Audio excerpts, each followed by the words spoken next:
Hello, everyone, and welcome back to the Divine Room podcast. My name is Hassan. And I'm Melissa, and this is just a safe space for all divine beings to just be. Ding! How are you? Give me some updates on your life, Melissa. Gosh. So this time we're recording at Hassel's house. Yeah. And coming here was like a disaster.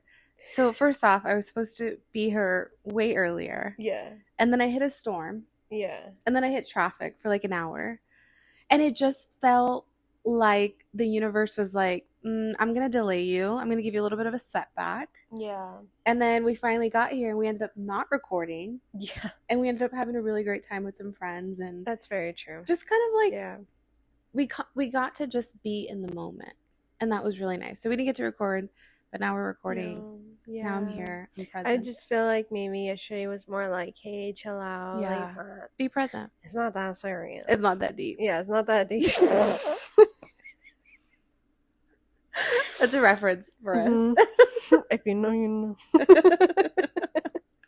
But like, and I mean, yeah, when I think back, like we really did have the opportunity to just be and not think about the podcast and what we have to do, because anytime we're recording, we're like on go mode. So yeah, and then I don't know, it just made me more present. That's good. Yeah, like I always say, like past, future is future. You gotta focus on your present. Oh, love that. Yeah. How are you though? I'm okay. I'm great. Yeah, actually. Yeah. I got my hair done. I am obsessed. New character unlocked. The red was, I know it's not red, but like the red-ish tone really suits your skin tone. Thank you. It fits you so well. Thank you. Love. Thank you. I know, I love it too. I think with my blonde, it just feels like a little more youthful, which I don't mind, but I just feel like my blonde takes me back to like high school Hassan. And the brown and like the reddish tint to it, just like I'm a woman, I'm a woman now. Yeah. I've always been a woman though. I don't know, it just features better with my features. And I don't know, I agree. The blonde at times, like I have to lighten more of like my features. Like I can't go too dark on like the lips or the eyebrows. Like it has to be very like light, which like I can't always do. Yeah. So I really do like, and then the roots come out, tie it in. So yeah, I'm actually glad I went back to like brownish. Yeah. I also think it kind of softens your face a little bit. Yeah, it does, huh? Yeah. But like in a good way. You know what I mean? Yeah, I know what you mean. Yeah, like it feels more pinky and like more feminine. When I like it. Isn't that so interesting though? Like different colors suit different. It's just so wild to me. Like that, like red will not look good on me whatsoever. I don't know, babe. Tried it. I don't know. Who knows, right? It's gonna be a pass. I told my hairstylist I want to go red. He's like, yeah, absolutely not. Really? Yeah. Wow. He really takes care of my curls though. Like he really makes it a point. Like he doesn't see me often. He sees me every 6 months. And for a lot of women, that's a long time in between. Like some women go every 3 months. That's right? very true. Yeah. But he's like, I don't want to see you until another 6 months because those curls need to be loved up on, and I love it. Yeah. Mask, I mean. Oh, that's awesome. Everything. He really does take care of me. Oh yeah. Yeah, my hair girl does too. Danny, shout out to you, Danny. Danny shouted me out on her Instagram. I saw. I was like, and it wasn't like a general shout out. It was like a really loving shout out. Yeah, I saw it. Es un amor, la Dani. Yeah, she's been taking care of me for like 4 years now. Really? Yeah, I've been like one of her like longest clients, one of them. Yeah.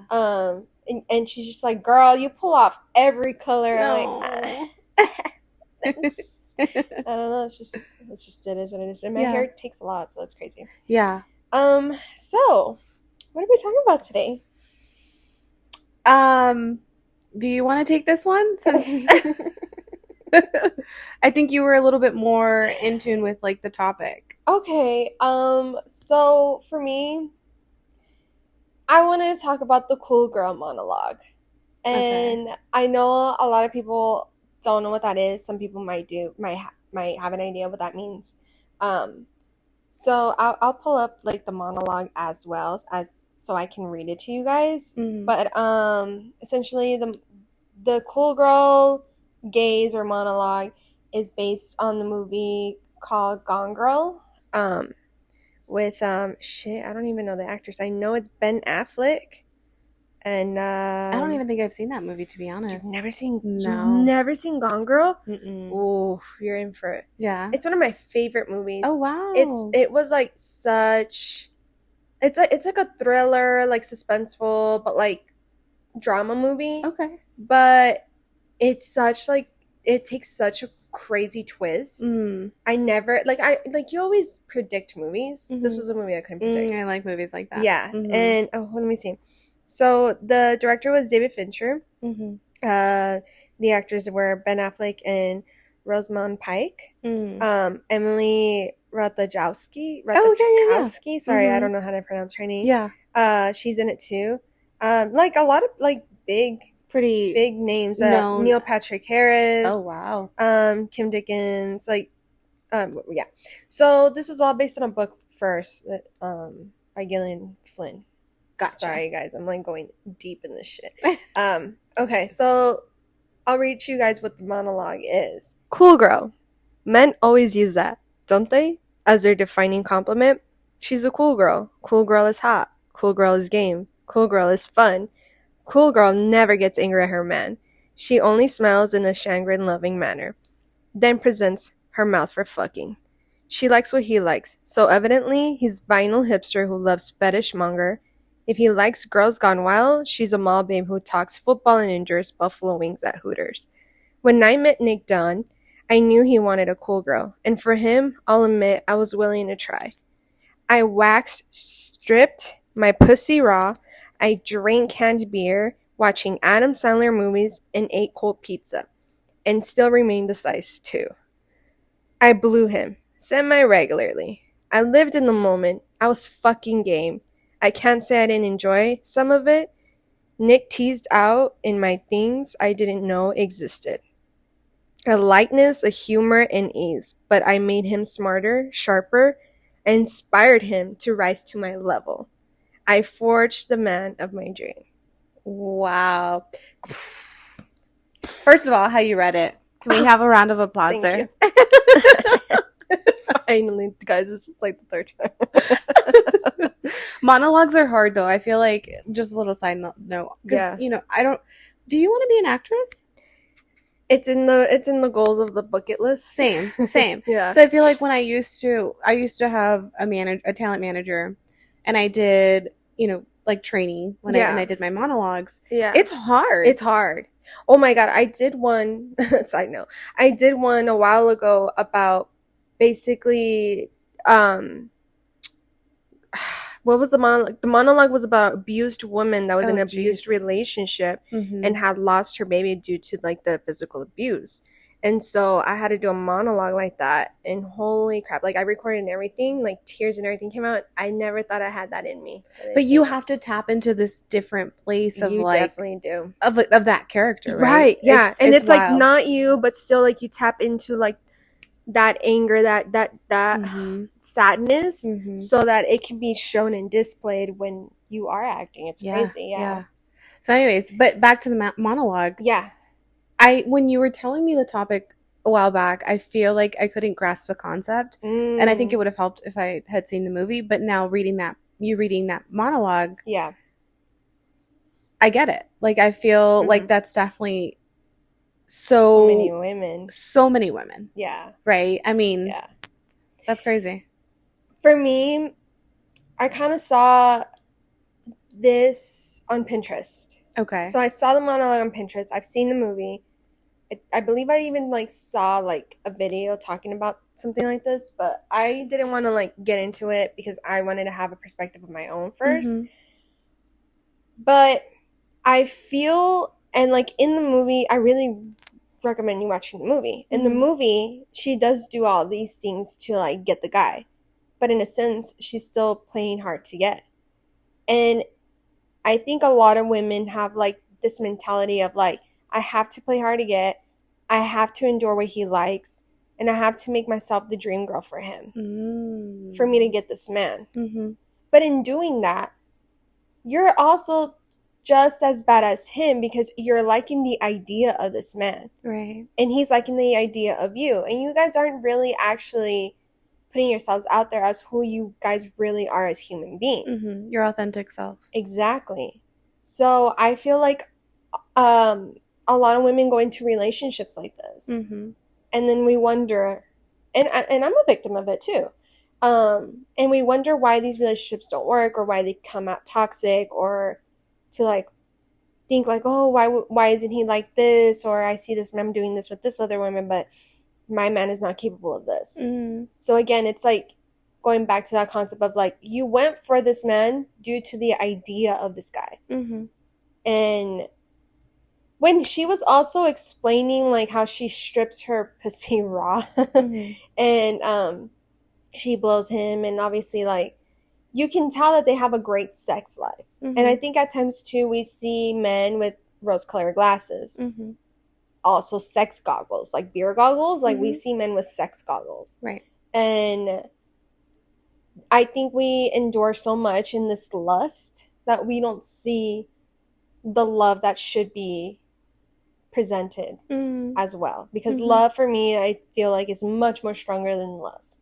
But we're so caught up in like the idea of a man, the lust is wonderful and passionate, that we forget to also like, hey, like, it's not just about him. You're also in this relationship. You're in this too. What has he done? Right.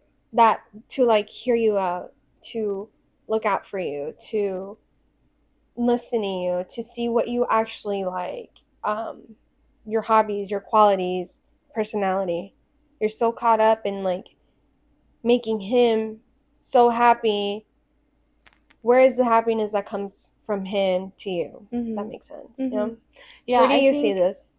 I think for me, one thing I wanted to touch on that you just said, a woman who is this cool girl person, woman, I think their method or their goal is to check these boxes. Good sex life. Am I hot enough? Am I good enough? You know what I mean? And so like, it's a very surface level type of relationship because like you said, they're really not seeking from an authentic place. They're seeking of like, does this visually look good? Yeah. Do we look good? Does it? And on top of that, I want to talk about, is our sex life hot and sexy, right? And so I think that there is this sense of like, I have to fill these boxes on a surface level, but on a deep, authentic level, they're not touching anything. Yeah, we don't connect. And sorry, but I'm a victim of that. When I first started dating, it was like, it's high school, it's college, right? It's like, this guy's hot enough, we have great sex, what else can I need? What else should I want? And this all goes into the male gaze, right? And like you said, it's checking the boxes of a cool girl. You're basically enduring into a male's gaze. You're enduring into this male's perception of a woman. A woman is not cool girl, right? Quote unquote.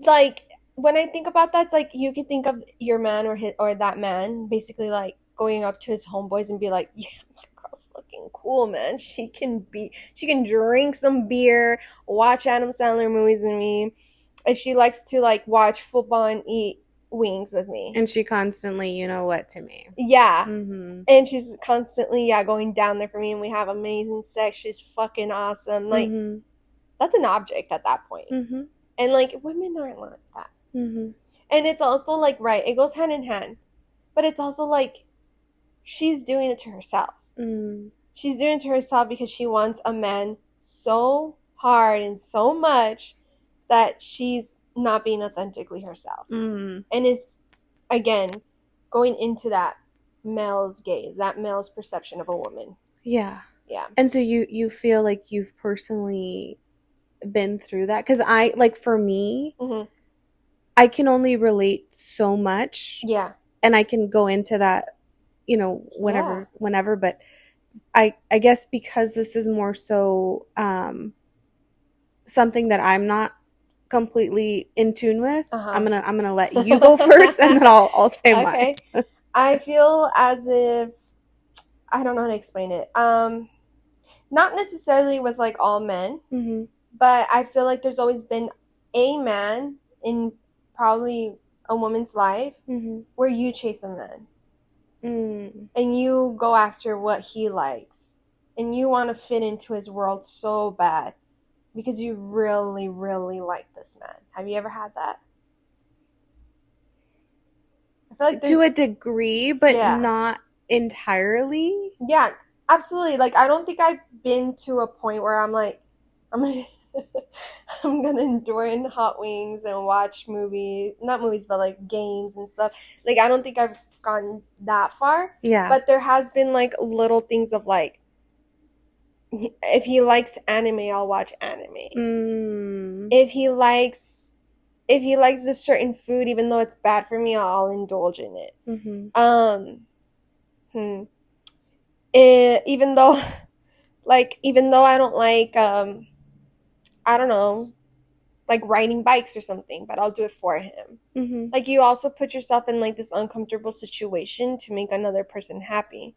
Mm. And that's also another aspect of it. Yeah. It's like when you put yourself in like these situations and you're like, I'm actually not even comfortable doing this shit, or like right. I feel fearful about my life, like going on this bike or something, or something, you know, like. Yeah. But I mean, I've been there. I've been there where like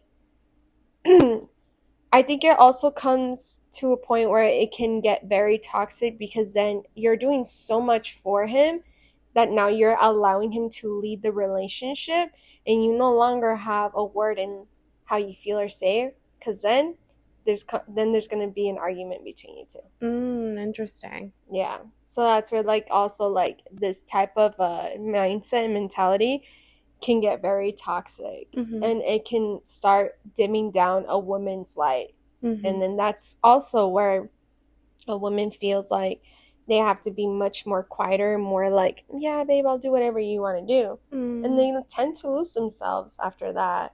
And then after the relationship has blown up in your face and you're like, I've lost myself completely. Yeah.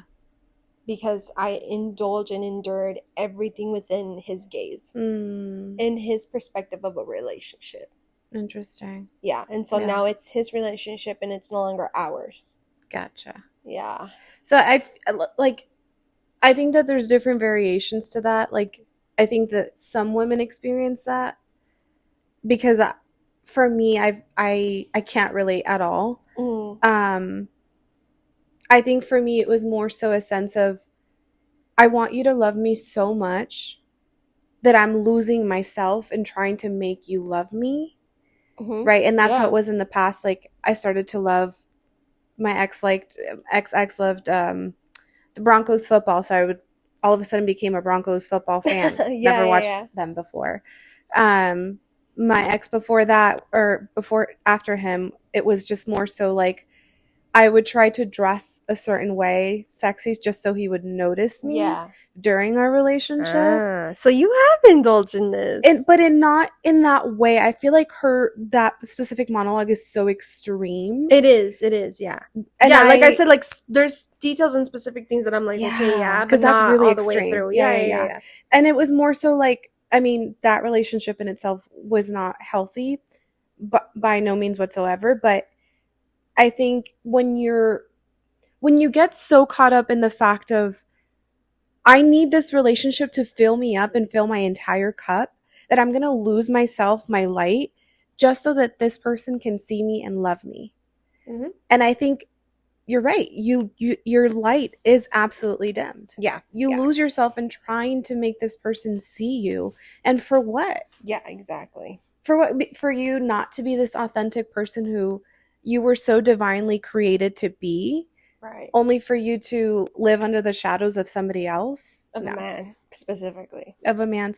Yeah. I think that's also like where we can go again hand in hand with like the feminine and the masculine energy.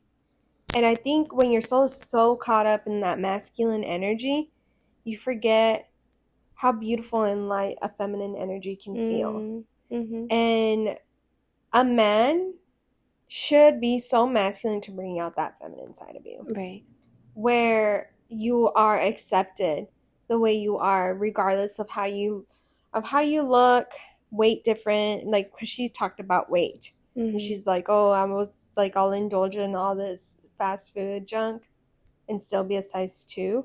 And that's also something too that I've noticed in relationships. Like, you know, people like call it like the relationship gain, like where like you start getting that relationship weight. Yeah. And you know, men just, I don't think men take in consideration of like their body's way different, their metabolism's different.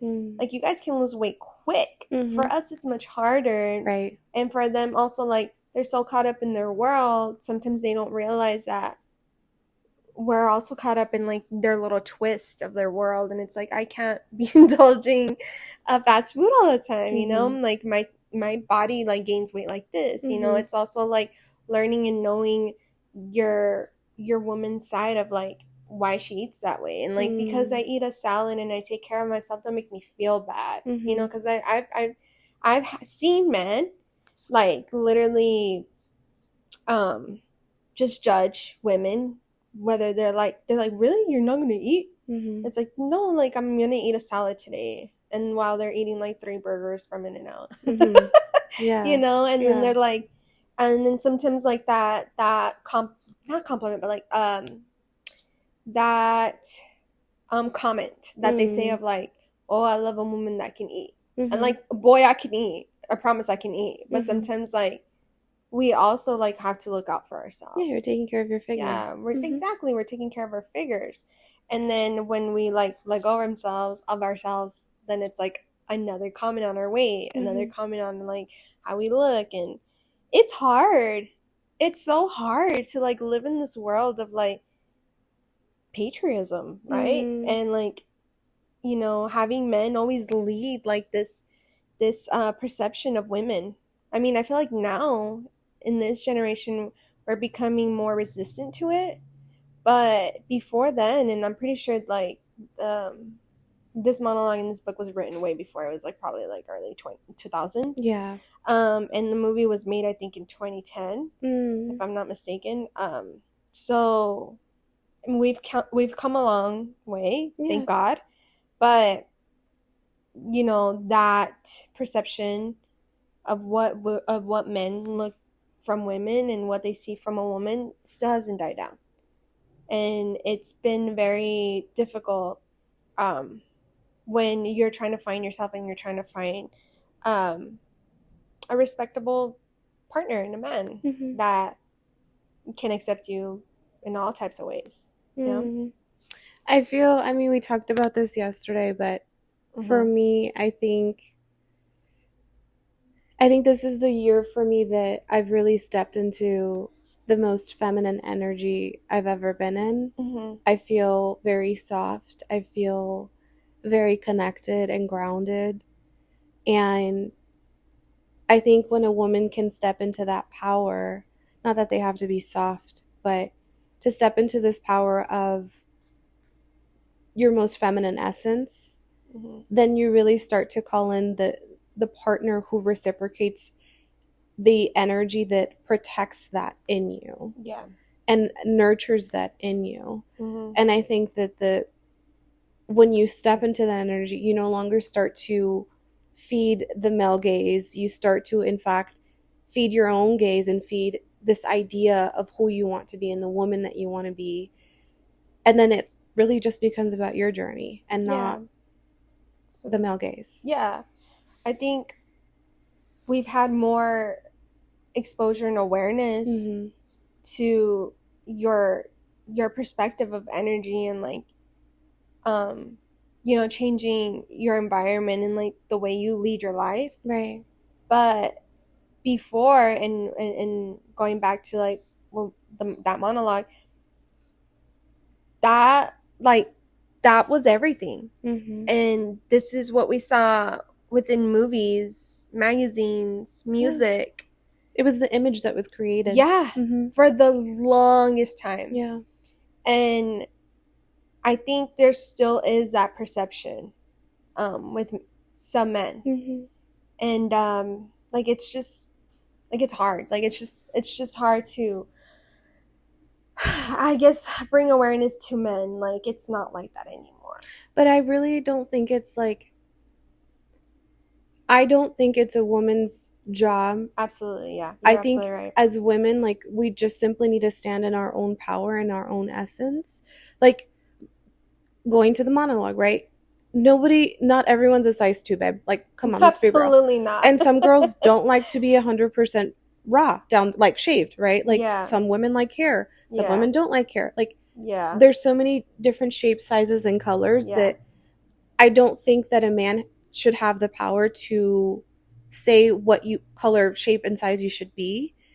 I think when a woman starts to stand in her power and really starts to, yeah, that becomes your gaze, then we're unstoppable. Then Yeah. we start to really change society's perspective. Absolutely. And it starts there. But there is still men, right? Oh, yeah. Like, I feel like they're just as bad as, like, women when it comes to, like, the idea of that person, right? So, like, even a man, like, can go to you and be like, she's beautiful, she's not size 2, but maybe I can make her a size 2. You know what I mean? Oh, jeez. Like, oh, she's cute and she has a cute personality, but I'm pretty sure I can make her this or that.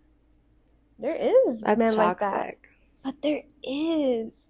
You know, like, men see potential, and then they're like, oh, she's easy, too, to, like, maneuver. Mm-hmm. And then it's like, yeah, she's a little thick, but I could probably make her slim thick. You babe, know? if you see that, run, babe. I mean, toxic, red flag, run. I mean, yes, but it's not like a man's gonna tell you. A man is gonna, like, get in a relationship. He's gonna do everything in his willpower to get in a relationship with you.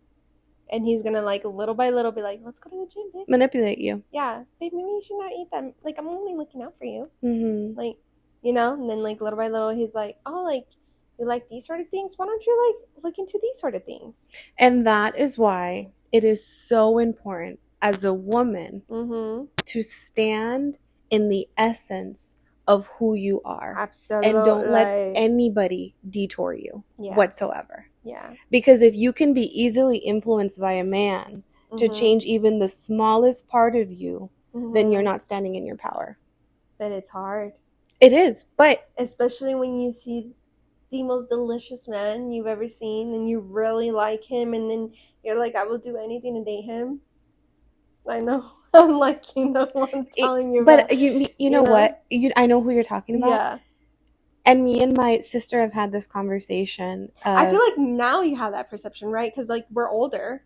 Oh, for sure. But, like, before then. Early 20s? Easily influenced. Easily. Like, yeah. Yeah. So that's, like, my message to those women. The younger women who are listening and, like, you know, like, it's not realistic to be a cool girl. Wow. That's what I'm trying to say. Yeah. I'm trying to tell you that, like, to the younger audience, it's like, it's you know, not now nice. that you say that, there is a specific woman in my mind who I love her dearly, and I won't mention too much of how I know her. But she's dating this person who I also know, and I watched their relationship, and I could see that she does everything that he tells her to do. Very small, but very, like, it's very, like, manipulative in, like, a very technical way. Yeah, and I could see that she's so lost in that relationship that her light is not on. It's like whatever makes him happy. Yeah. But she's very young as well. And you're right. I think it does come with age. I think it comes with knowing yourself. I think it comes with, you know, becoming wiser. But I think that message is beautiful for women like her specifically, who it's like, babe, wake up. Yeah. Like, you are so divinely created that nothing or no one should ever dim your light. Absolutely, yeah. Nor should you have to feed into what this other person wants, because then you're just living in the shadow of them. And exactly. It's like you're really gonna live in this earth that you were created with a purpose for someone else, just to be in somebody's shadow. Exactly. Like, you're not in this world to only serve your partner. Yeah. You're in this world for so many other things. You have a purpose in this life, first of all. Second of all, you're not here to do everything in his service. Like, you're here to come as a team at the end of the day of all your guys' like adventures and like other hobbies and endurements of like your careers and whatever the heck you guys are both doing. And it goes back to that saying, babe, of like, a man isn't supposed to fill your cup 100%. Absolutely. Like your cup is already supposed to be full, and then when somebody comes, it's supposed to runneth over, is what they say. Or like it's like a 20% of some of like of your cup. Everything else is other people, your career, hobbies, whatever, right? Because you're so fulfilled that like it doesn't matter, right, of who he is, because what matters is who you are, and naturally you're going to gravitate, or you're going to be surrounded by people who meet that part of you, and you don't have to be someone that you're not. Yeah. And in the movie, I don't want to spoil the movie for you. That's okay. Okay, and I don't want to spoil it for the people that have never seen it. Yeah. But in the movie, actually, I don't have to like spoil too much because this is the beginning. You know, she meets this guy, Ideal. For her, it's Ideal. Yeah. For him, it's also like, damn, this girl's cool. Like, she could be one of the boys. And then, saying that also makes me feel like, you know what I'm gonna say. If you want one of the boys, then go date your fucking boy, right? Like, there's. I'm sorry, but there's not a woman on earth that's gonna be like your boy. Go date your boy. I'm sorry. You feel very strongly about that. I feel very strongly about that. And I feel different, but like, because it goes hand in hand in this. It's like you're putting this like perception of how a woman should be when women aren't like that. Women are not like, like we may like chicken wings and watch Adam Sandler, or we may give off that best friend energy, but I'm not your boy. That's weird. That's so weird. Exactly.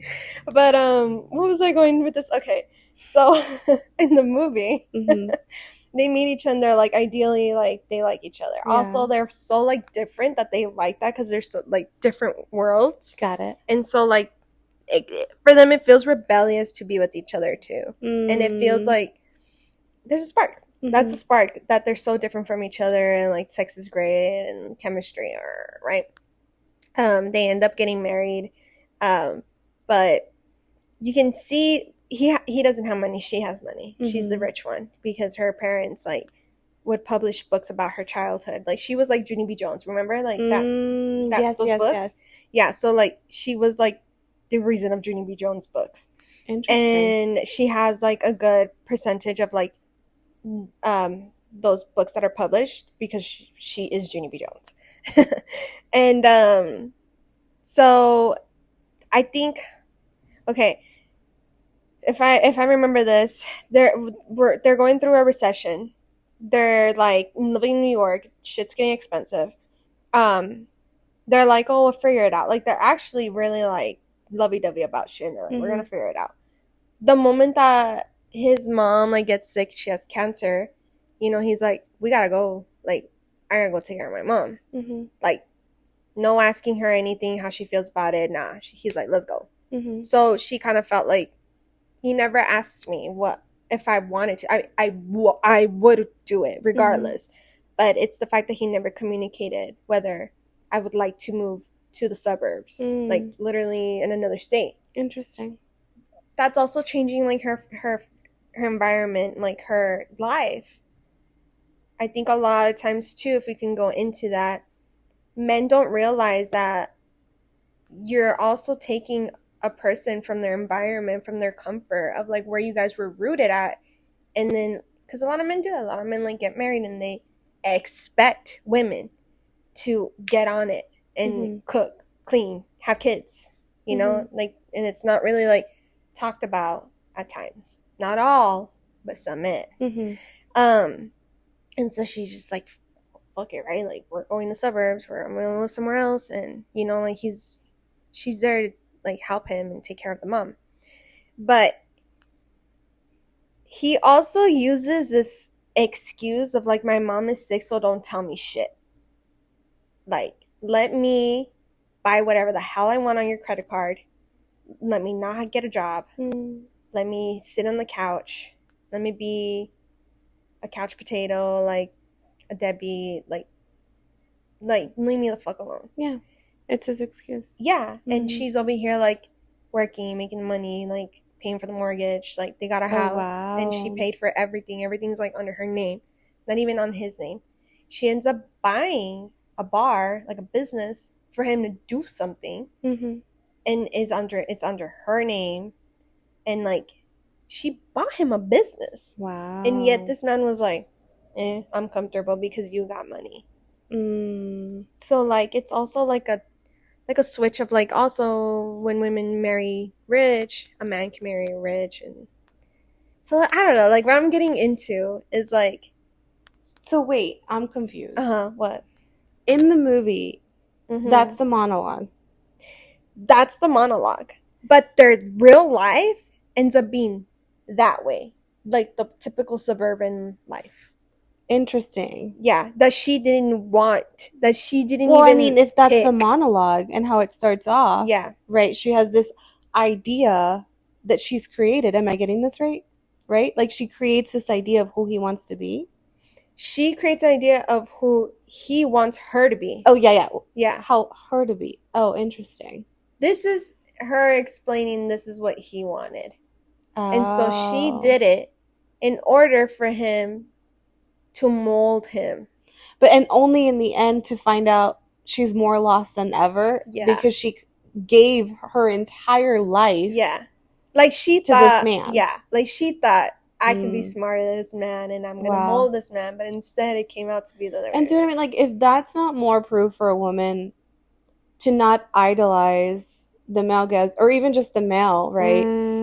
There shouldn't be any idolization, because you lose yourself in trying to impress this person by suppressing who you are as an individual. Exactly. Yeah. That's wild to me. And so what did she do too after they were married? She still gave him everything that he needed and wanted in life. Wow. Guess what? He cheated on her. Cheating on her. I knew it. I knew it. I knew it. Yeah, he starts cheating on her. Wow. Even when a man has everything, and it could be a woman too. Yeah, it could be a woman too. Totally. Actually. Yeah, 100%. Even when you have everything that a person could possibly give you, you still end up cheating. He still ends up cheating. You want to know why that happens? Tell me what. People cheat. At least some people, but I would say a majority of people cheat because they are so unhappy with themselves. That they want something that's going to give them the attention that they think they need. And so they go and seek, these situations just so that they can have that instant gratification. Have you ever heard of like the 80-10%? Of like, you have 80% on this person. You just don't have that 10%. Yeah. So you seek that 10%, and now you got that person, but now you only have that 10% and you lost an 80%. Yeah. Grass isn't always greener on the other side, Ben. Yes, sure. Yes, ma'am. Exactly. Yeah. So also it just like goes hand in hand with like, always be authentically yourself when starting anything in life. Feed yourself. Yeah. Feed yourself. And like, isn't that crazy too? Like the situation of them cheating. Like I forgot what I was gonna say. Like I was gonna get into what you were saying. I'm sorry. No. Because I was like, yes, exactly, right. Yeah. Like you have to be happy within yourself. Hey, where was I going with that? Like, it just comes to show too that. No, you said it perfectly. Actually, you said it perfectly. Well, I just love that. Like, oh wait, I remember. Okay. So it's also the fact that men, and I don't know if you're going to get mad at me for this. Say it. Let me hold my breath. Men cannot stand a woman that's above them. They cannot stand. Men in general. I'm sorry, baby girl. Some men. I'm sorry, baby, but men cannot stand a woman doing better than them. Some men. It's back. I gotta vouch for some of my good men, like, because there's some really, really solid good men out there. But I will say, but that's where like, did that say on the monologue where it did look okay, outline needs humor needs, but I made him smarter, sharper. I inspired him to rise to my level. In a sense, like that ending of that monologue also explains that well, sorry, a man can hate a woman so much that they want to rise above that woman. And in the same way, like la va a pisotar, like she's gonna freaking step on this woman. When it comes to like that type of love, not love, but like lust, whatever, like that relationship, there is other men that were like where they're like, oh my god, like, you know, like she is doing better, I have to be at her level, I have to be above her level, like, and they rise like up. She's like she's inspiring me, like she's giving me this motivation to be a better man, you know. There that's a healthy love. The one I just explained earlier, that's a negative, that's a toxic love. So I'm just putting the two into perspectives. Yeah. So the first perspective where men, you know, feel triggered by a successful woman or a more successful woman than them, that's not my problem. That's your Period, problem. Girl. Period. Like, yeah. If you feel triggered by my success, then you need to go look in the mirror or go find less. Or that, but look in the mirror and ask yourself, why do I feel triggered by somebody else's success, right, and not my own? Absolutely. Right? Like, it's I like, as a woman, I would never ever worry about that, because my success came from me, and I know that naturally I'm going to gravitate a person who is just as successful as me, or above you, or above me, or is building to me to meet my level, but is never going to feel triggered by my success. No, honey, no, go somewhere else with that. Yeah, that's jealousy. Gosh, no, we're sorry, I've had that. Seriously? Yes, I've had where, like, I'm a very creative person, but I'm also a huge entrepreneur. When I think of something, I fucking do it, and I do it quick. Like, it's I mean, like, we literally did this podcast within like 2 days, right? Yeah, literally. Yeah. So when I put my mind into something, I make things in reality quick. And so the person that I was with hated that. Hated how, like, successful I can be so quickly, especially in something that, like, he might not be so great at. And so, yeah, he would, like, sabotage me in a lot of ways. In ways where, like, it could be, like, sabotaging within our own relationship, or sabotaging where, like, he gets into my business and, like, he tries to sabotage little things. Wow. Yeah. That's wild. I had that. That's why I have so much, not anger, but, like, passion about the subject. Because I've been there. I've done that.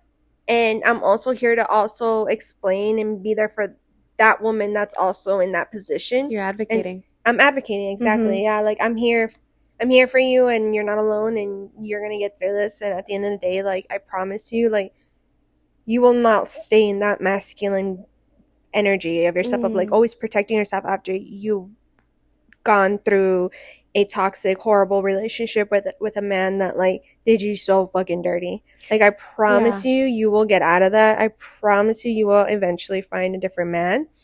But now that you're saying all that, though, babe, like, I'm thinking back on my past relationships. Oh yeah, now you're, like, I won't say who, but I will say I do remember being in this state of, I was a full-time student, full-time employee, and then I was pursuing a side business. So I was busy because I knew success does not come by waiting around. No. And I remember his annoyance at the fact that, you know, things started to really come up. My business was pretty, you know, successful at the time for the few months, and then job was going great. I was making decent money.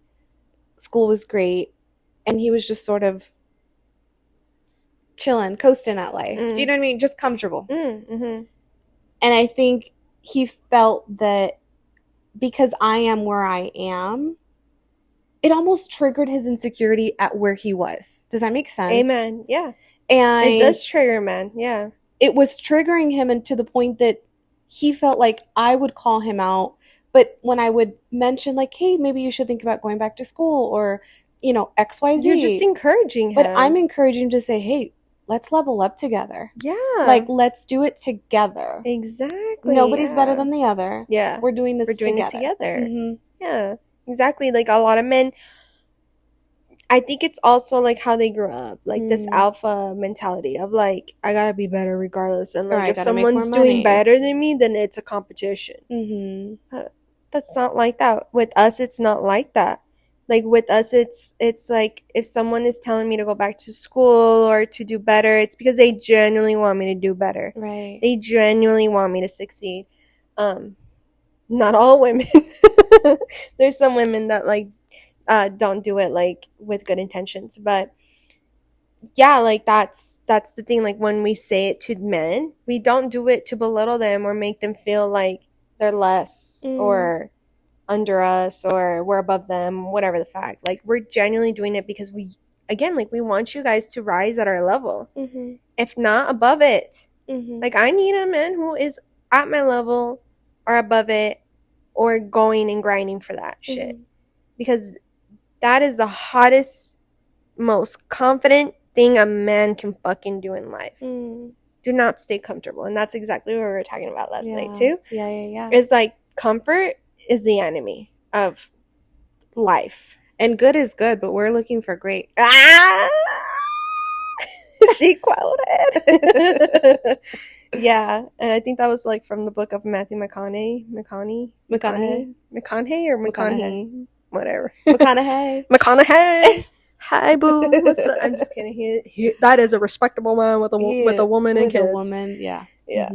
But I think to sort of wrap it up and to give that final message to the women who really need and gravitate to this. Yeah, I think don't settle for absolutely being somebody else's shadow, and be authentically and divinely and beautifully you. Because when you stand in your presence and you stand in your light, you are changing the game, babe. You're changing the world, and you're changing for future generations. So be you, so that your kids, or if you wish not to have kids, but the women's around you, your cousins, like there's people always looking at you. There's people looking up to you. Yes, exactly. Be that woman. Be that woman that's inspirational. Be that woman who breaks the cycle. Be the woman that can stand on her ground alone or with someone and still like succeed in life and go after their goals and dreams, and just know like no one's gonna dim your light, babe. Like I promise you, like the moment you break that cycle with that man, I promise you, you blossom like no other.